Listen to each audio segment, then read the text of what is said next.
now call the meeting, Carbon County Board of Commissioners to order. Please rise for a moment of silence, prayer, and the Pledge of Allegiance.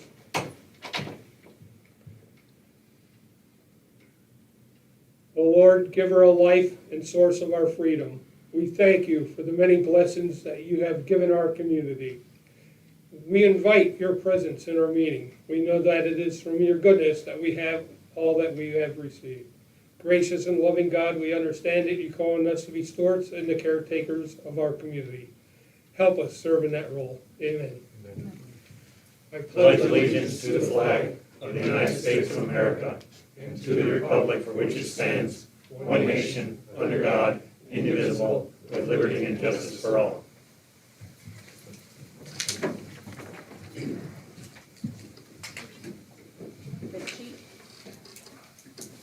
These proceedings are being recorded for the sole purpose of constituting the accuracy of written minutes. Tapes are reused, eliminating recorded records of these proceedings. Approval of the minutes of the previous meeting held September 17th, 2020. So moved. Second. Mr. Honor? Yes. Mr. Lukasevich? Yes. Mr. Notstein? Yes. Are there any guests concerning county business at this time? Hearing none, we'll move on. Next item is the proclamation, Domestic Violence Awareness Month, proclamation number 2020-09. Do the approval first. So moved. Yeah. So moved. Second. Mr. Honor? Yes. Mr. Lukasevich? Yes. Mr. Notstein? Yes.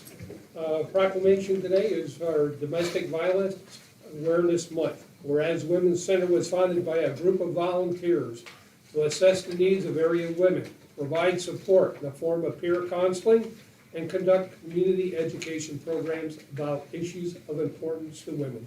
And whereas in 1977, the Women's Center Task Force received a CRTA Special Project Grant to develop a full-time domestic violence program. And whereas in April 1978, the task force established the first shelter in Northeast Pennsylvania for battered women and their children. Whereas the task force was incorporated as Domestic Violence Service Center in 1978. Whereas the first Victims of Crime Advocate VOCA grant was received in 1986 to the Pennsylvania Commission on Crime and Delinquency. And whereas during fiscal year 2000-2001, the task force completed work on a social service protocol to assist human service providers with routine screenings of their clients and consumers and appropriate referral to those who are victims. And whereas the purpose of Domestic Violence Service Center is toward the elimination of domestic violence. Whereas this October, the Domestic Violence Center will observe 44 years of service in the community. Now, therefore, the Carbon County Board of Commissioners hereby proclaim October as Domestic Violence Awareness Month and commend the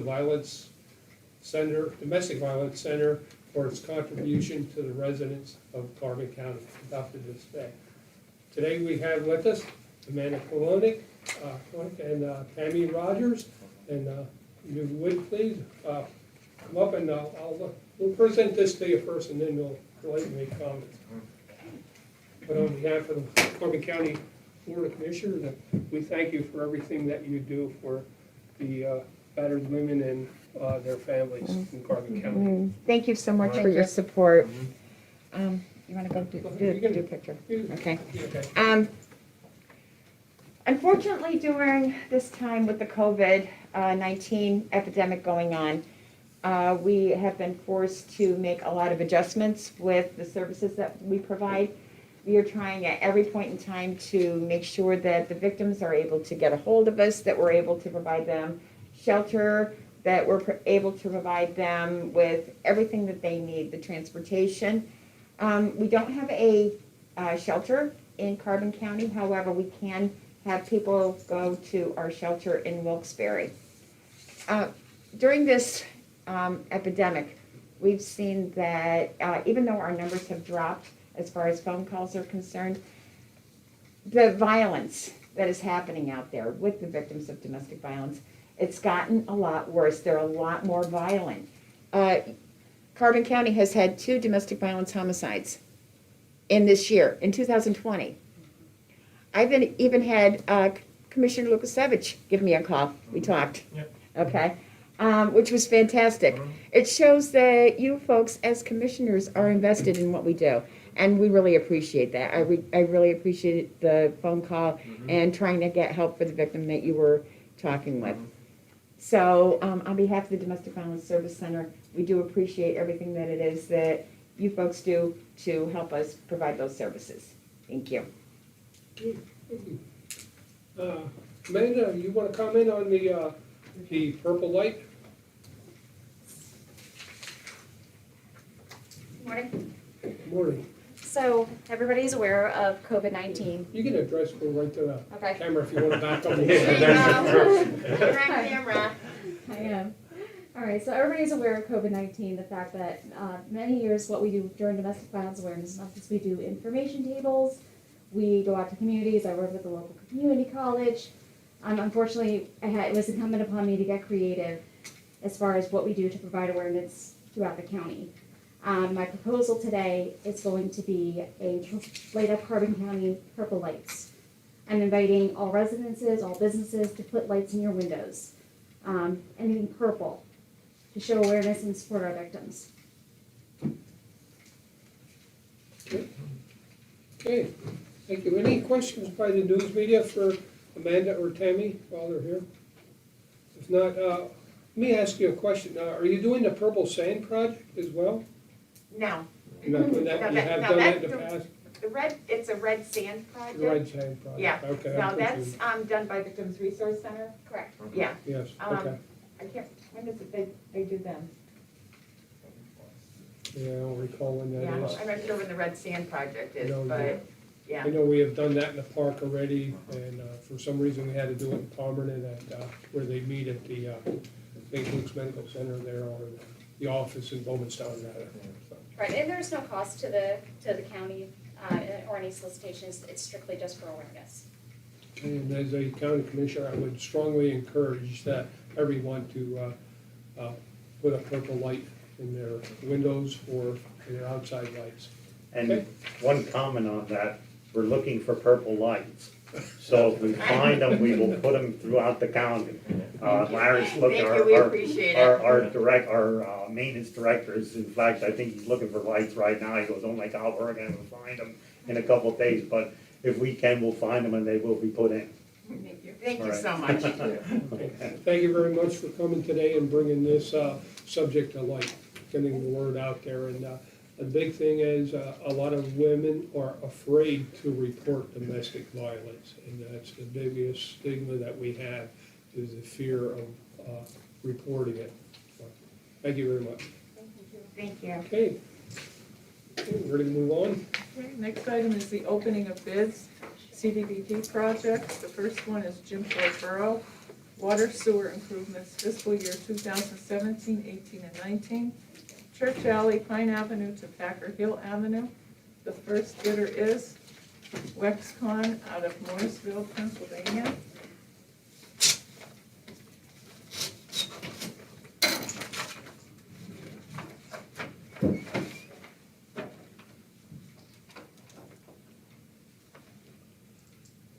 Total amount bid, $752,138.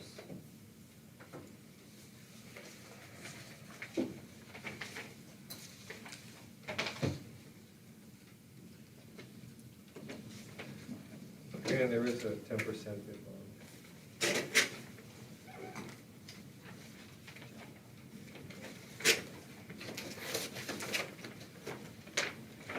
The next bidder is Pioneer Construction Company out of Holmesdale, Pennsylvania.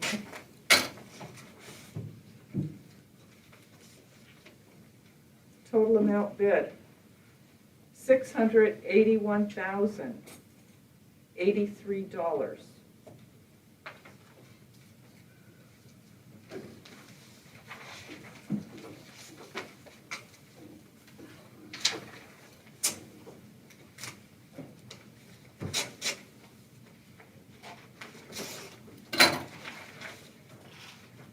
Okay,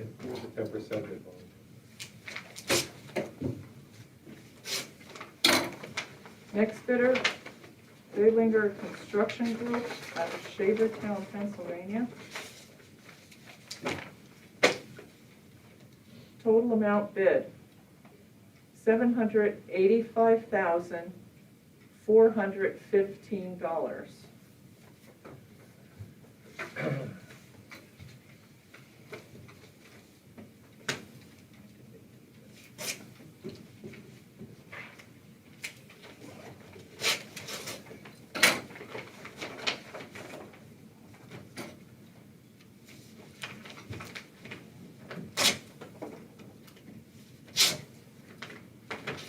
There's a 10% bid bond.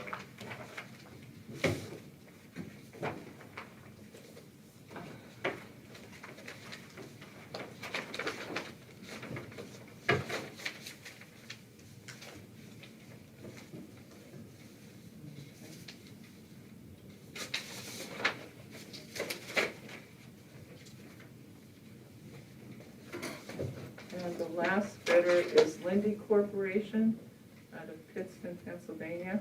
I'm just looking for the bid sheet.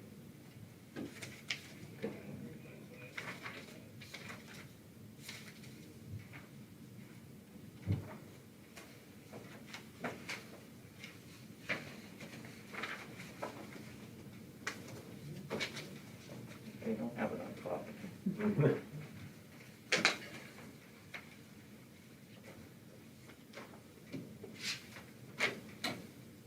That's the good one. At least they found that for us.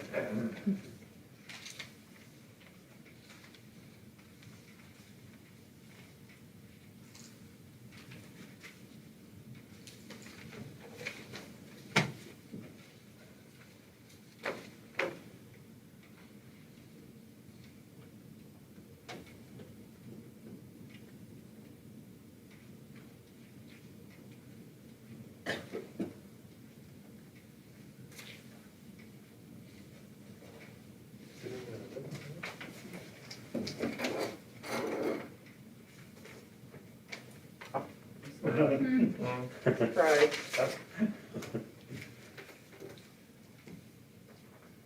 Okay, the total amount bid, $930,630.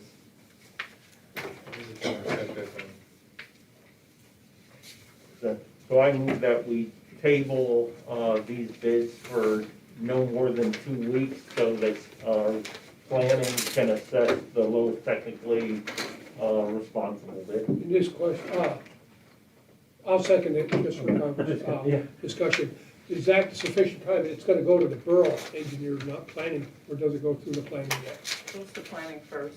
Planning first, would that be sufficient time, Maureen, with 2 weeks? You think? If not, we'll just have to. Modify, make a motion. Modify, is that to okay? extend it. Okay. Okay, Mr. Arner?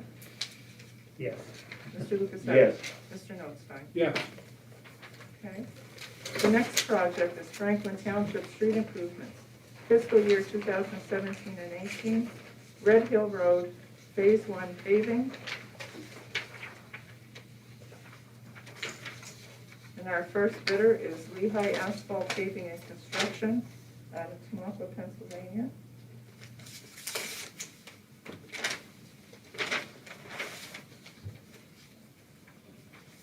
Total amount bid, $42,627.85.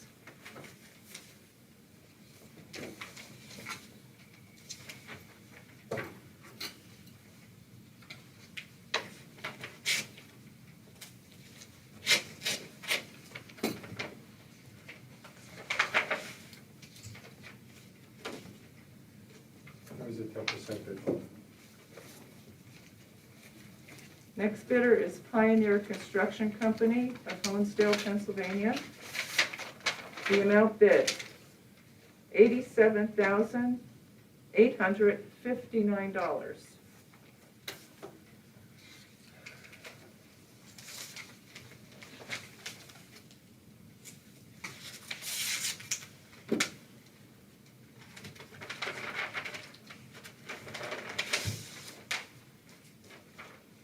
There's a 10% bid bond. next bidder, H&K Group, out of Skip-Pack, Pennsylvania. The amount bid, $58,554.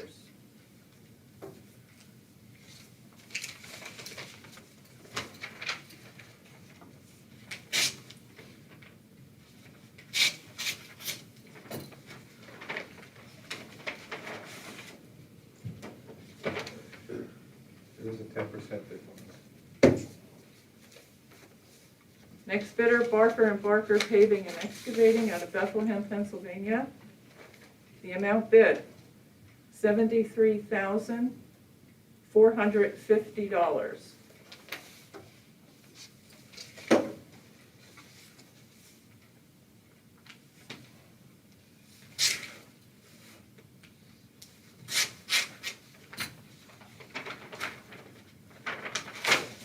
10% bid bonus. Next bidder is Barcalanti. Who is it? Barcalanti Construction, out of Northampton.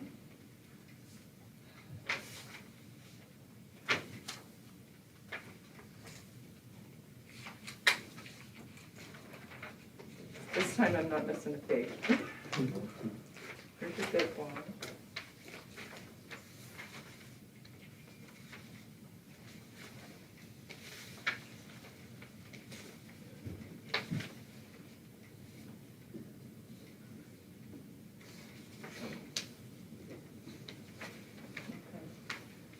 Not this one.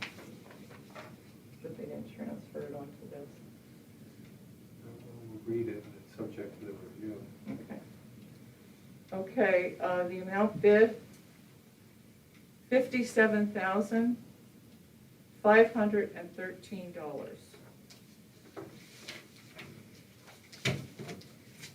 There is a 10% bid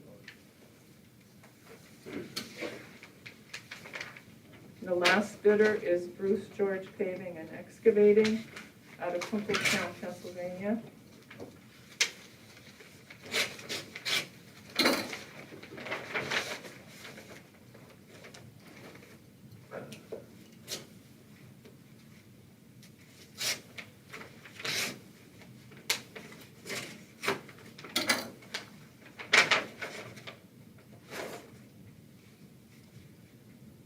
Total amount bid, $49,107.21.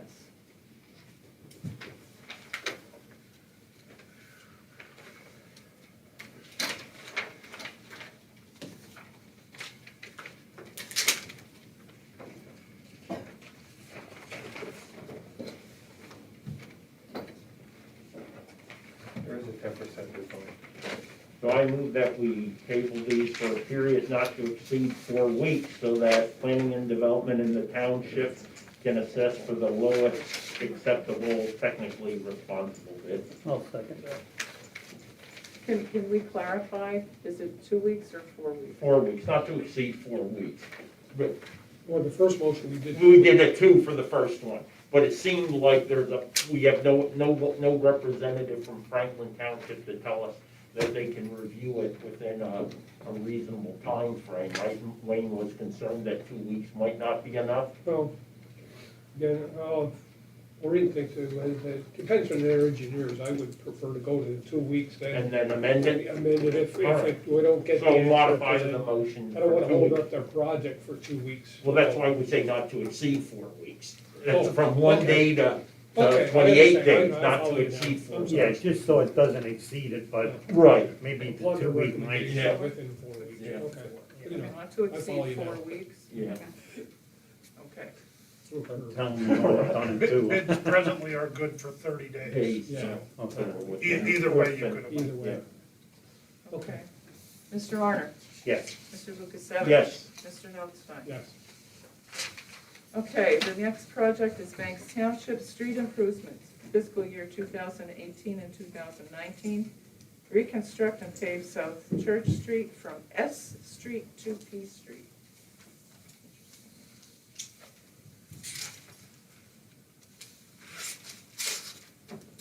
first bidder is Lehigh Asphalt Paving and Construction out of Tamaqua, Pennsylvania. The amount bid, $97,869.80.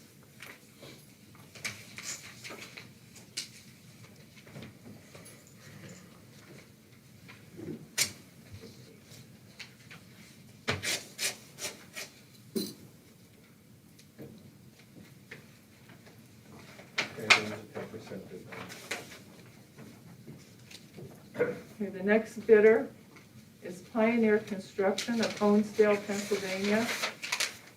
The amount bid, $145,809.50.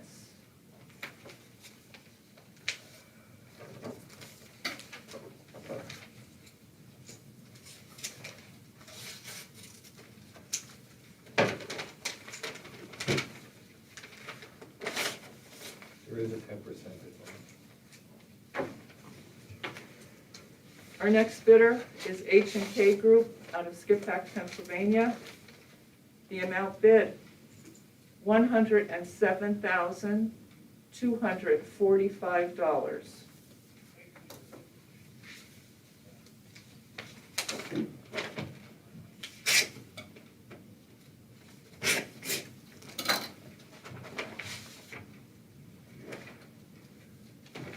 There is a 10% bid bond. Okay, and the last bidder is Barker and Barker Paving and Excavating out of Bethlehem, Pennsylvania. The amount bid, $99,799.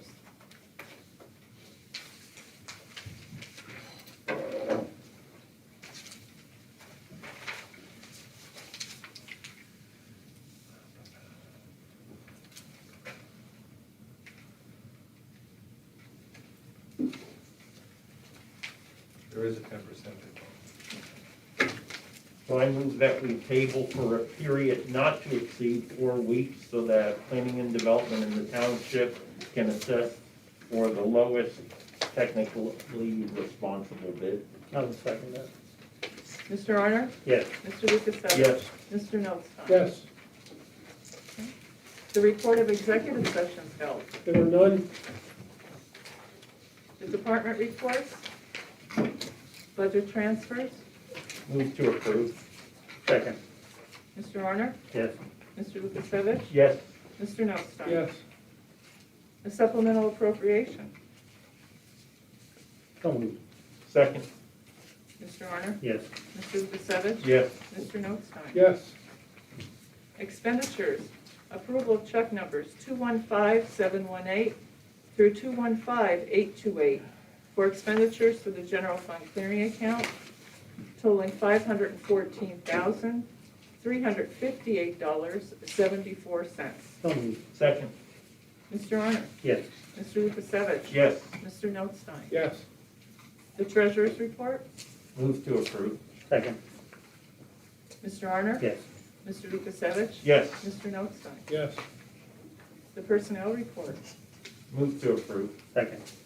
Mr. Arner? Yes. Mr. Lukasevich? Yes. Mr. Notstein? yes, Correspondence was received as listed. Copies will be made available to the press upon request. Boards and authorities, Railroad Commission. Reappointment of Richard E. Forgay II of Lansford, Pennsylvania for a 4-year term to expire September 1st, 2024. So moved. Second. Mr. Arner? Yes. Mr. Lukasevich? Yes. Mr. Notstein? yes, Children and Youth for approval and execution of fiscal year 2020-2021 purchase of service agreement with Renaissance Psychological and Counseling Group of Kingston, Pennsylvania, as per the attached rates. Move to approve. Second. Mr. Arner? Yes. Mr. Lukasevich? Yes. Mr. Notstein? yes, A contract addendum for approval and execution. An addendum to extend the rates of the 2019-2020 purchase service agreement for 180 days from the fiscal year ending June 30th, 2020 until finalization of the fiscal year 2020-2021 contract for Vision Quest of Tucson, Arizona. Move to approve and execute. Second. Mr. Honor? Yes. Mr. Lukasevich? Yes. Mr. Notstein? Yes. Emergency Management for approval. Request was received from the, Emergency Management Director to appoint Mr. Zach Gilbert as a County EMA Volunteer Deputy. Move to approve. Second. Mr. Honor? Yes. Mr. Lukasevich? Yes. Mr. Notstein? Yes. Just a question, is there any reason why it's not on the personnel report versus It's a volunteer. because of volunteer? Human Services for approval and execution. The Human Services non-block grant revised final report for the 2019-2020 state fiscal year for Carbon County's HSDF, HAP, and drug and alcohol programs. So moved. Second. Mr. Honor? Yes.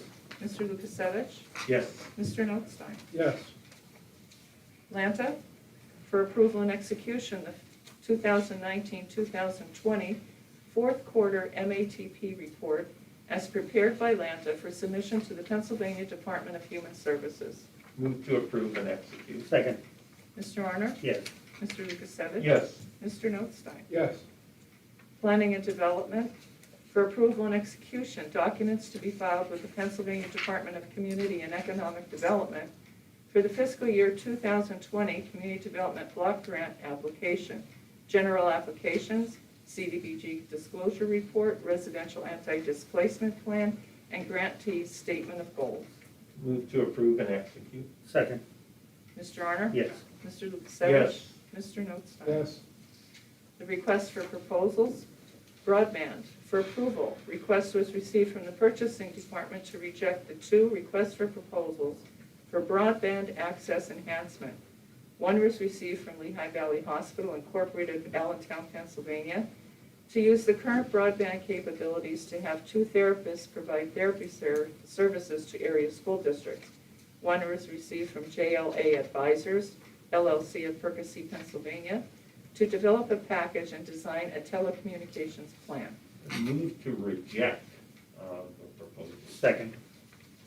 Mr. Honor? Yes. Mr. Lukasevich? Yes. Mr. Notstein? Yes. Z&A Amendment for approval and execution. Amendment to the agreement with Zelenkovsky Axelrod LLC for financial consulting services for the year 2020, increasing the not-to-exceed fee from $87,500 to $187,500 due to additional services related to the county's COVID-19 relief block grant. This amendment replaces the amendment approved June 25, 2020, agenda item number 20-301. Move to approve and execute. Second.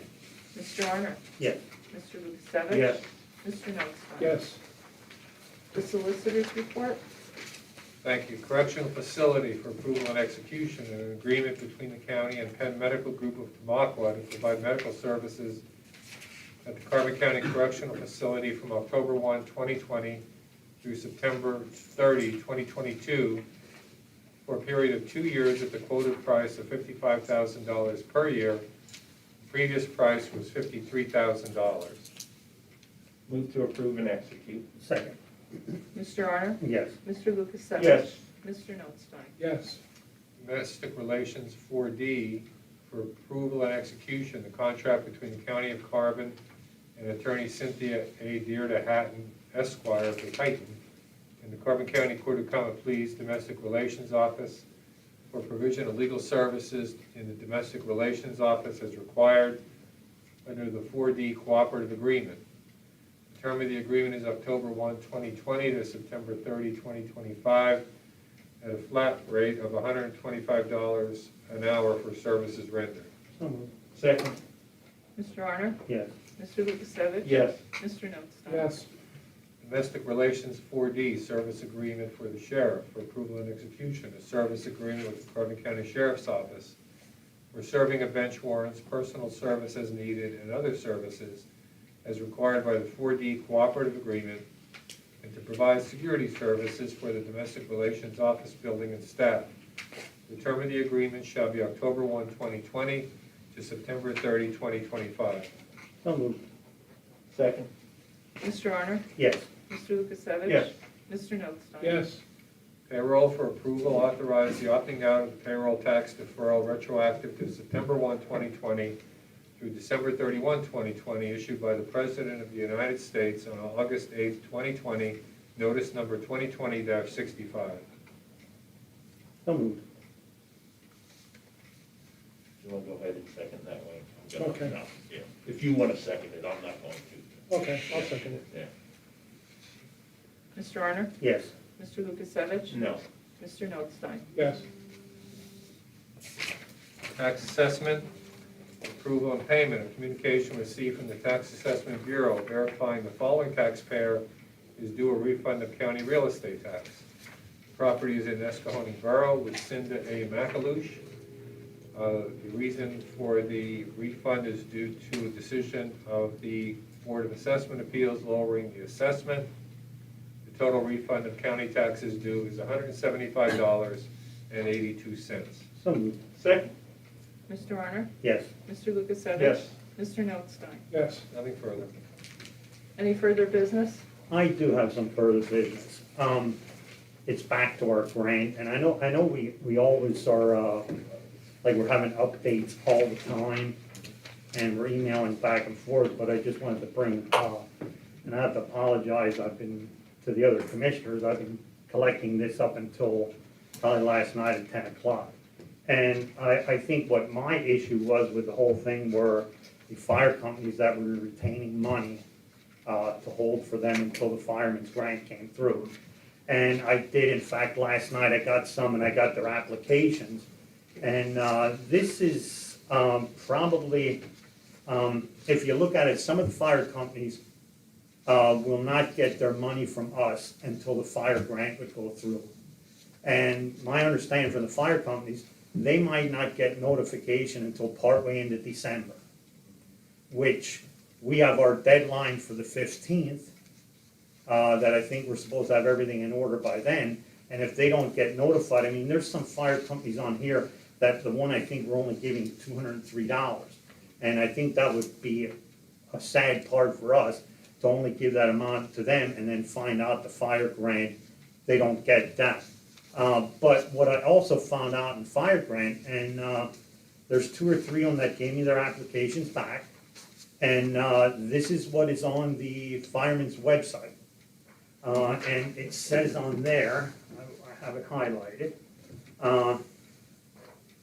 and some of the qualifications are for it is, however, it goes through the whole thing, what's allowed, and then says, however, considering the latest July federal guidance, applications may not use the funds to replace revenue. Okay, so now, on our applications, all of them, and I went through every one, I have every fire company that there was and what we were holding, and most of them say based on state fire commission website for that. But what I'm looking at, none of these fire companies that gave me their applications have anything about revenue on. I mean, you go down the line, it's the PP&L bill, AT&T, Blue Ridge, insurance, equipment, foggers, dispensers, bunker gear, dry. There's nothing of anything on there that is revenue replacement. And it's the same thing on this other one. So I'm almost positive because what it said on the fireman's grant, on their front page, I mean, I don't know if it was missed or what, but I think it should be looked into. But like I said, our fire companies, if this happens, the fire companies could lose out on $97,991.21. And I think that would be bad of us as commissioners, and I think everybody's all on the same page. We want to give them this, but I think this is one of the things that I found, are we actually holding the money back and we shouldn't be. You know what I mean? Because it has it right on, and even the ones that gave me their applications, they even attached the guidelines that they had to go by, and it's the same thing that's on this sheet. So I mean, and this came effective August 14th, 2020 at 4 p.m.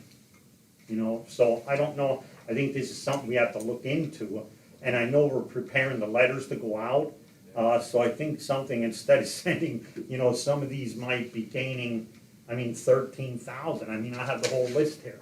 11,000, 6,900, 11,000, 8,000, 13,000. And, I mean, and I think we've been, you know, we've always been told that it was double dipping. And I really don't see where there's double dipping, because they're not putting in, I mean, if they were putting in for one thing for whatever would be for their trucks versus the same thing in our grant, then it would be double dipping. But I don't see anything in here that they're double dipping. You know, so, I mean, that's just something I looked into, and some of this stuff, I just got this information like last night from a couple of firemen. I just wanted to be brought to attention that I think this is something that we should really look into. I agree 100%. Yeah. It doesn't appear to be double dipping. From what I saw on the state fire grant, it's a state fire grant, it's an annual thing. And And I think it's a little vague with them, like, they're confused with it too, like, when I talk to them, they're even saying, well, that's all right, whatever we can get, you know what I mean? They're not really mad about it, but I'm mad that it would wind up that they would lose out that amount of money for all the, and it's not every fire company, because not everyone was eligible, or everyone filled out for the fire grant. But I think there's 10 of them that did, and it's gonna affect 10 fire companies throughout our town. I think there were also at least 2 fire companies that were disqualified Yeah. because they were 501c4 instead of a C3, although they're just the way they were applied for nonprofit status. I think it's a gross oversight by the federal government, but say it's, I think it was an oversight on their behalf, and the excuse I get, or reasoning I get is, well, they should apply for or change to a 501c3. Now they gotta go through that process, yeah. Cost about $1,000, hire an attorney and everything else to go through this and become a 501c3. Will they get it completed in time? And it's putting an undue burden on the, again, goes back on a fire company spending $1,000 or whatever it costs, you know, even 500 hours are tasked with spending additional funds to maybe not even get $500. And I said they never refused to come out at 2 o'clock in the morning to save a life. So Rocky, just to clarify, on the fire commission grants, they couldn't apply for lost revenue. They could not. They could not. They could originally, Right. but then when it came out with said this, they could not. with Yeah. this new Yep. guidelines that came out, they could not. And I think it was just something, and they kept going and going and going. I think it's something we missed, you know, and it's, I'm hoping we can correct this, that we can, you know, find out either today or tomorrow when the letters go out that, I mean, I'm sure the one will be happy, instead of getting $203, they might get 10,000. But the ones you reviewed, were they claiming revenue loss on our grant applications? Yes, and that's what it is, Yeah. like I said. Yeah. The whole list that I have of them, I have everyone printed out, what we have. And every one of them did, it was actually the loss of revenue side that we deducted from it. You know, Right. it wasn't that if they applied for something else, but everyone Right. said due to the fire grant and it had lost revenue. Right. So I mean, and I think we've been pretty much on top of it, to try to help these fire companies and the nonprofits out. And I said, I think this is a good thing, if it is this way. Yeah. All right, Yeah. no further business. I'll do this under further business instead of the commissioner's report, because it really does pertain to the election coming up and really is county business. And, you know, so far, as of this morning, we have received 8,554 applications for mail-in ballots. We had a little bit of a glitch yesterday, we couldn't access the Sure system. That problem was resolved, didn't get too much done. The ballots were finally certified on Friday. They are expected to arrive Friday or even possibly Saturday. There were 11,000 mail-in ballots being printed for mail-in. We're pretty sure we'll hit the 10,000 by the deadline. And there were also 25,000 ballots being printed for at the polls. So sometime next week, we should be getting the ballots out to the people. I want to stress again that those applying, we get constantly getting duplicates for applications because you're getting it in the mail from several sources. Some people are mailing in 2 and 3 applications. If you already mailed in one, if you're not sure, call the election office and find out if you have to do another. You can do it online as well. So it just overburns our office tremendously here and just stresses everyone else out. The other thing that was with the Supreme Court decisions on the election code,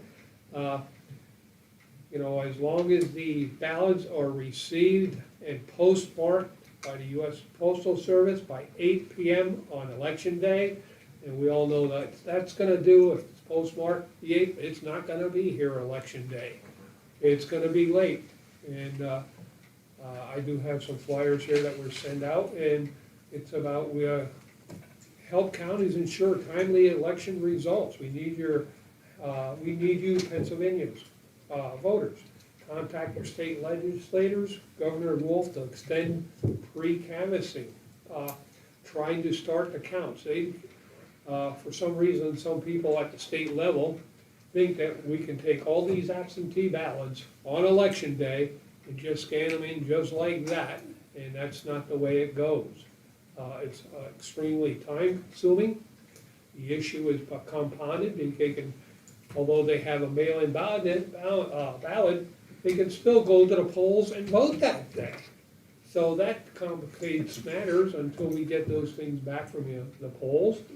You know, we want to make sure that people, somebody's vote is not being counted more than one time.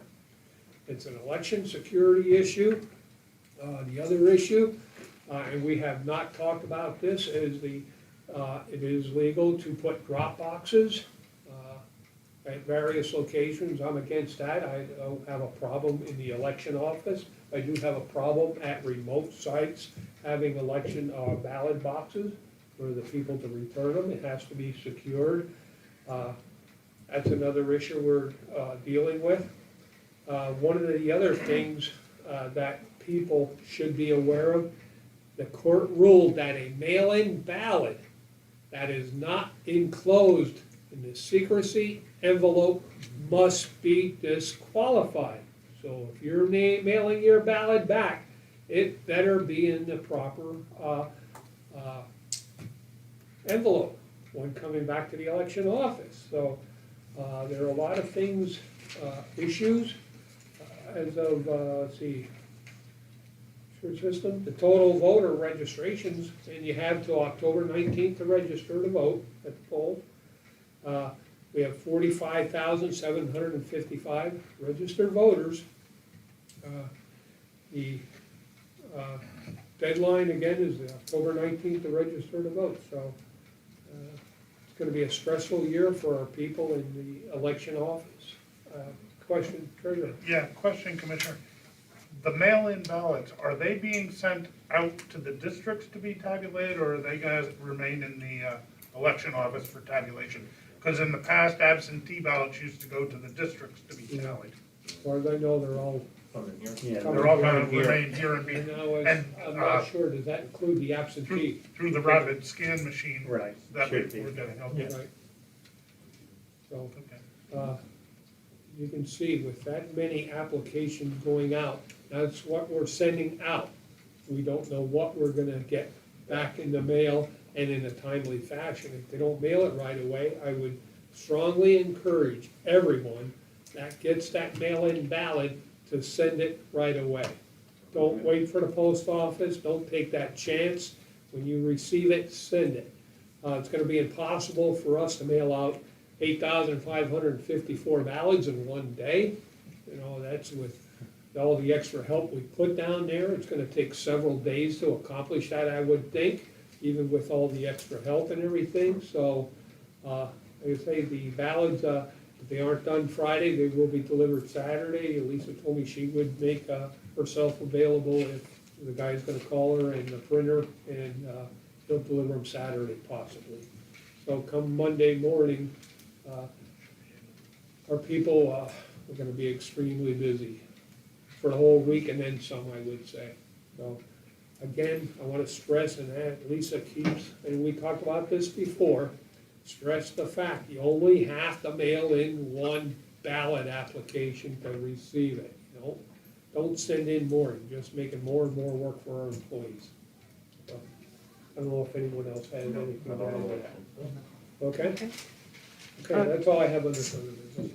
Commissioners' reports, Mr. Arner? The only one thing that I have, I know last weekend we had the little incident where the prison had the COVID, and I just want to hit a little bit on that. Our employees, I think, are doing an excellent job with what's going on. We've had things set up right from the beginning on the protocol from CDC, all the way what we've been doing here.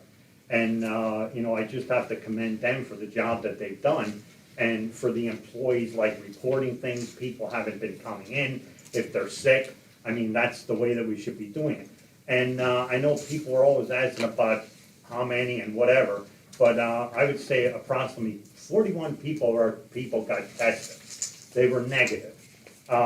Back when the incident happened in the courthouse, there was one that had it, and along the line, we had another one. But that person was quarantined at home and did not affect anybody else. And like I said, our HR department is doing an excellent job. They're on the phone. In fact, I've been on the phone also with them, and even for the health department. I have to commend them. I mean, we call them, I've already called them on a Saturday night at 9:30, and they answered the phone and they'd say, "Yes, Rocky, what do you want?"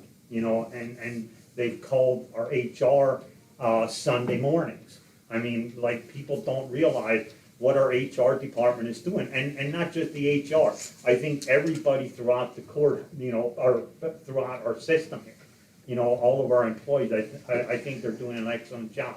And yeah, maybe there's a little slip here and there, but I mean, to have this and not have anybody infected beyond somebody, I think it shows what our system here at the county is doing.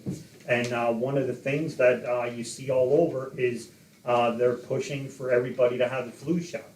The flu shot is, you have the same symptoms from the flu as you do with COVID. So once we start progressing into the fall, that might help us. And one of the other things they said was masks. I mean, in our whole buildings here, you're not allowed in without a mask. And I think that's one of the things, I mean, with the HR and what our protocol that we're having here in the county, I think we're above and beyond what we're trying to do.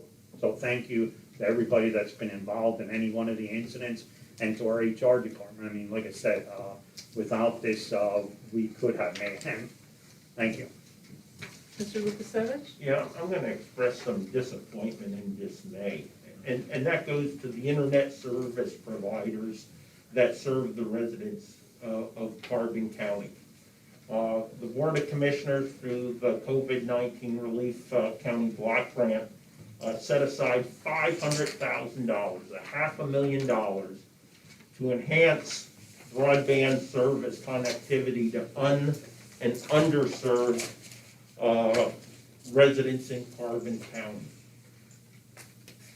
I am shocked to think that for $500,000, these internet service providers or vendors of equipment such as hotspots could not have come up with a proposal to help residents telecommute, distant learn, or otherwise gain access to telemedicine and other capabilities associated with broadband access. There's great frustration up in the northern tier, Weatherly, Packard Township, Lehigh, Luzerne, in connectivity.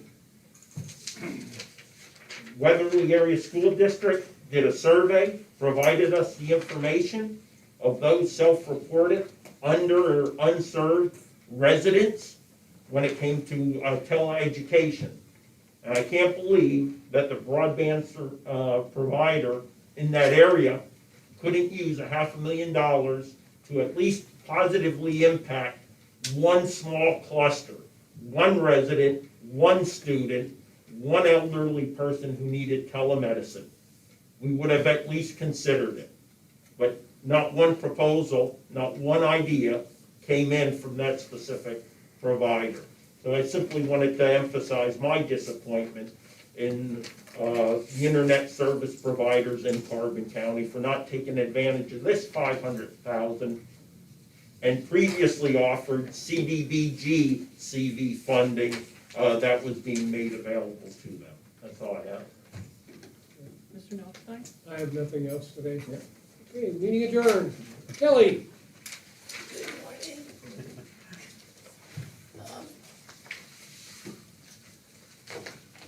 Did you comment at all on the broadband access proposals that you rejected?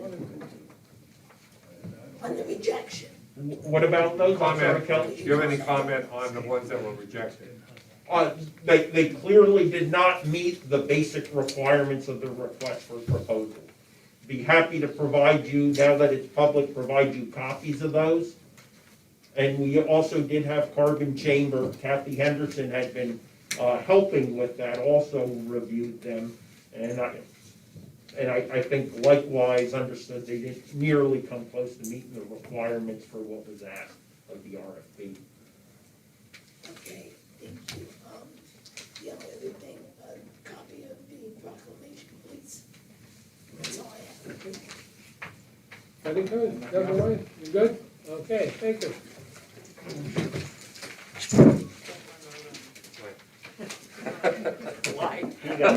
You got a lot going on. Why? You might not be going for lunch.